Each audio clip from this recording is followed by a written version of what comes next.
중국자가 이제 미디어 그럴싸하게 모니터 막 떡칠해 놓죠. 모니터 많이 달아놓으니까 이전에 뭐 현대기아차를 비롯한 다른 전기차에서는 그렇게 안 하잖아요. 그러면 우와 그래 모니터 이렇게 달아놓으니까 얼마나 좋아. 와 여기에 넷플릭스 나오네. 와 여기에 웨이브 나오네. 와 여기에 왓챠도 나오네. 와 여기 유튜브도 나오네. 디즈니도 나오네. 놀랍다. 아 이거는 혁신이 처음에 그 디지털 컨버전스라는 바람이 2001년도에 처음 시작됐어요. 그때 오피니언 리더들이 뭐라 그랬냐면 22년 전입니다. 이렇게 얘기를 했어요. 전 세계적으로 이제 디지털 컨버전스 바람이 일어날 거고 디바이스는 통합될 거고 많은 사람들은 이제 지면을 떠나서 디스플레이를 통해서 정보를 얻을 것이다. 그러니까 모든 정보는 디스플레이를 통해서 오게 될 것이다. 이게 22년 전 얘기입니다. 그리고 나서 2014년쯤 되니까 이제 오피니언 리더들이 이런 얘기를 했습니다. 디스플레이 혁명이 일어날 것이다. 디스플레이가 프레임을 깨고 나올 거다. 이게 무슨 말이냐면 기존의 디스플레이는 검색 엔진을 통해서 검색되는 정보들을 소비자들에게 전달하는 겁니다. 스마트폰 혁명이 손위에서 데이터를 통해 이런 게 있었구나. 검색을 통해서 이 데이터의 포괄적인 정보에 대한 각자가 큐레이션 할 수 있는 정보의 힘을 얻게 된 거죠. 그러니까 이제 그 틀 안에, 프레임 안에 갇혀져 있는 거예요. 이게 나와야 된다는 겁니다. 어디로 나와야 되느냐. 이 말에는 여러 가지 의미가 있습니다. 첫 번째는 디스플레이가 더 이상 사각형에서 환정되지 않을 것이다. 탈피되어서 나올 것이다. 어떤 형태로? 자동차로 말하면 HUD 형태. 그리고 지금 대중화교에서 열심히 애쓰고 있는 투명 디스플레이. 이런 형태. 그 다음에 뭐 홀로그램 형태로 앞으로는 발전을 하겠죠.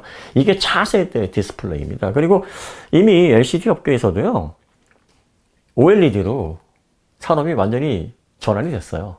LCD 모니터는 이제 백라이트를 이제 화소의 배열로 해서 각도에 따라서 색과 표시를 하는 건데, 요거는 이제 완전히 사양 산업이 된 겁니다. 삼성이 LCD 사업부를 중국에서 넘겼어요. 중국과 경쟁에서 진 게 아니라 이제 더 이상 돈이 안 된다고 보는 겁니다. LCD 해가지고는 너무 많은 업체들이 달려들고 LCD 제조 기술이 이제 너무나 평준화돼서 이거 더 이상 우리가 붙잡고 있을 필요가 없다. 앞으로 10년은커녕 몇 년도 이거 수익 내기 힘드니까 에이, 중국에서 다 해라. 그리고 어디로 간다? OLED. 삼성은 이거 아몰레드라고 진짜 멍청한 명청을 붙여가지고 욕 대지게 먹었죠.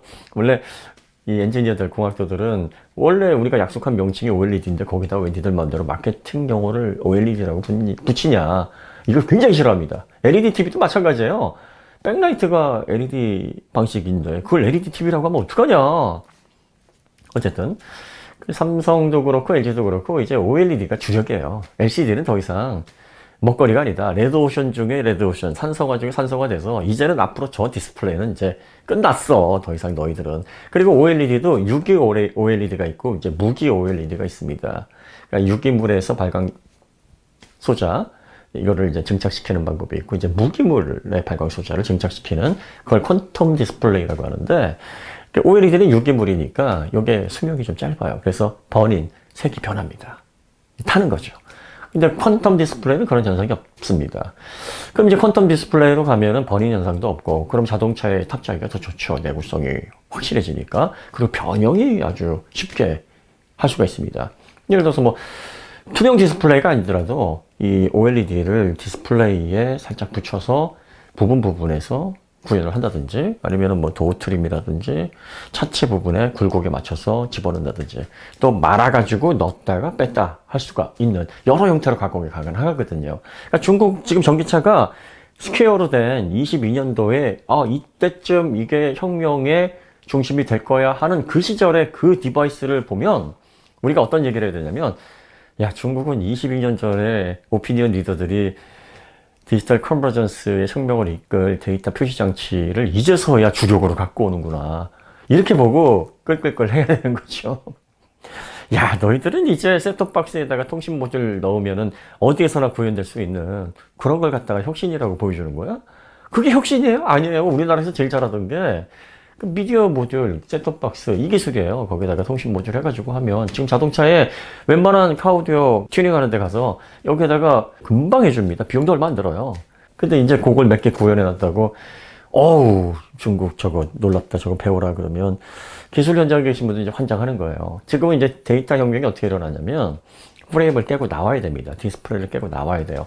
근데 디스플레이를 깨고 나오려고 봐도 이제 클러스터라든지 기본적으로 내비게이션 모니터는 있어야 되잖아요. 딱 그 정도면 됩니다. 그 이상의 디스플레이가 사실은 필요가 없어요. 그 이상의 디스플레이를 미래라고 주장해서 넣는다는 건 그거는 미래 기술의 방향성이나 차세대의 디지털 혁명에 대한 지식이 없는 일반 사용자들을 혹하게 하기 위해서 과거의 20년 전 기술을 갖다 우겨 넣는 겁니다. 포르쉐에서 썬루프 쪽, 글래스 루프 쪽에 색깔 바꾸는 거 있잖아요. 색깔 바꾸는 게 이제 빛을 차단하거나 뭐 반만 차단하거나 뭐 이런 기술이 있는데 이것도 20년 넘은 거죠. 마이바흐 초창기 모델에서부터 했는데 여러분들 흔히 집에 있는 모니터 있잖아요. 거기에서 백라이트 빠진 그 화소의 배열을 넣고 구현하는 기술이라고 보면 됩니다. 그러니까 화소가 빛을 통과하지 않도록 화소들이 이렇게 딱 막고 있고 그 다음에 이제 딱 열어주고 그러면은 빛이 통과하고 부분 하면은 이제 문이 생기고 패턴 생기고 이런 거예요. 그러니까 LCD 기술 그대로 쓰는 겁니다. 이거 별거 아니거든요.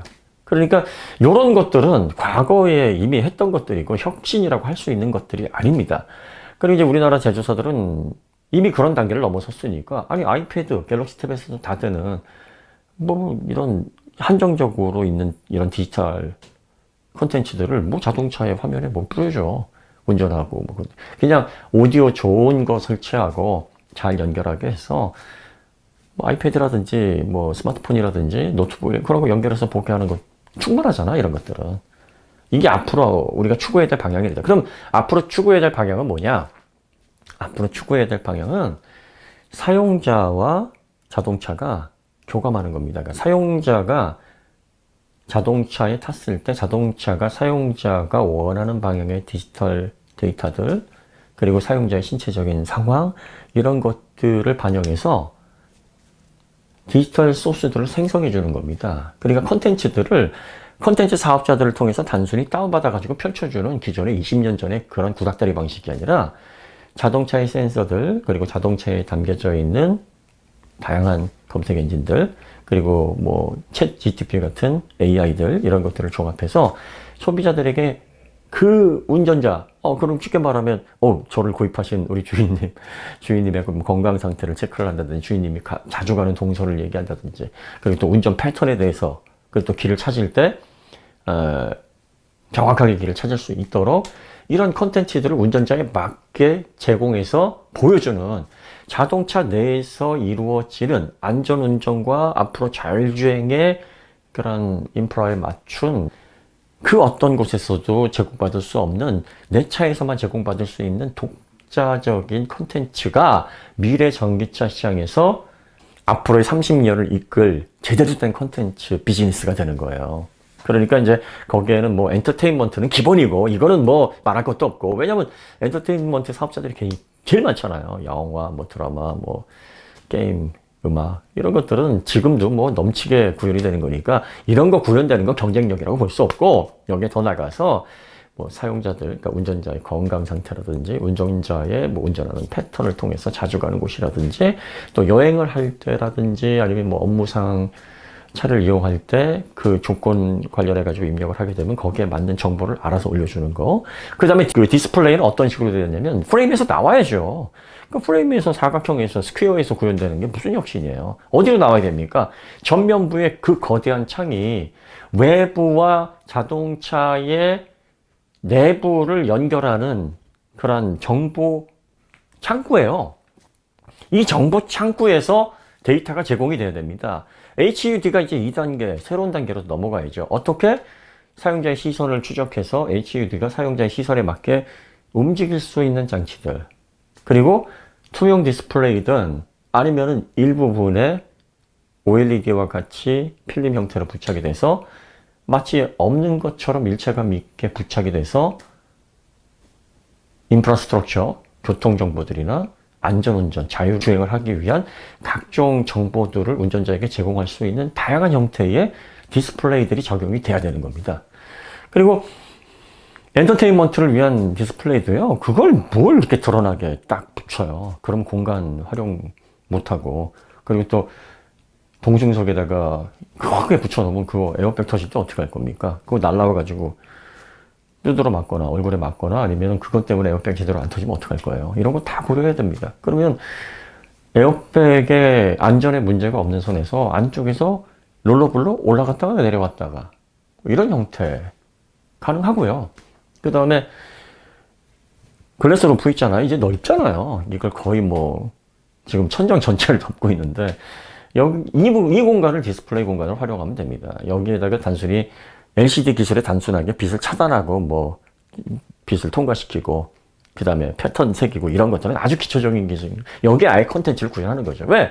자동차에서 편안하게 휴식할 때 이렇게 좀 시트 눕혀놓고 위 보잖아요. 그러면은 떨어지는 빗방울 보는 것도 좋지만 그게 디스플레이가 되면 얼마나 좋습니까? 그럼 거기에서 영화도 볼 수 있고 아니면 유럽이라든지 뭐 서론이라든지 이렇게 그 외부 환경에 대한 컨텐츠를 제공하는 앞으로는 이제 자율주행이 되면은 이 투명 디스플레이를 통해서 앞, 전면, 측면, 썬루프 이런 것들이 디스플레이로 변하게 되면 마치 우리가 서울 시내를 가고 있는데 파리를 가는 것처럼 아니면 알프스 뭐 패스들 해발 2000m가 넘는 그런 데를 다니는 것처럼 바꿀 수 있어요. 그럼 우리 시각 정보에 민감하니까 우리가 유럽에 와 있나 이런 착각을 할 수가 있게 되는 거죠. 그러니까 앞으로 자동차의 컨텐츠는 이런 방향으로 발전을 하는 겁니다.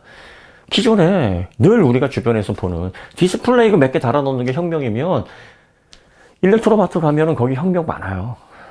지금 저희 오토교에서도 모니터가 총 6대인데 엄청난 혁명이네요, 이런 거.